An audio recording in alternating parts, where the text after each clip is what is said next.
This is going to be the Pallof Press, our anti-rotational core exercise.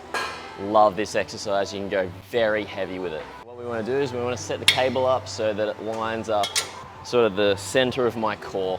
And then what's going to happen is we want to get into a strong stacked position. You might have gotten this position before from me coaching you or sending you a video. We don't want to be flared. This isn't a strong core position.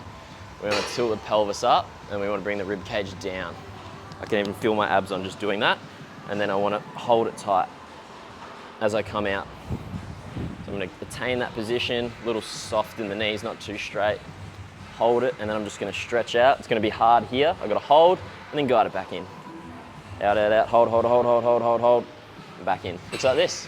So we're going to hold onto it. I find holding it inside, putting the whole hand over the fist, bring it to the center, and then just out, out, out, hold, hold, hold, in.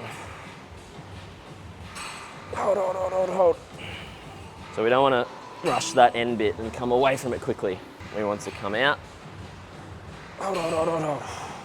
Do 10 reps, and then we're going to swap to the other side. You also want this perfectly to the side of you. We don't want to be facing it or anything like that because nothing happens.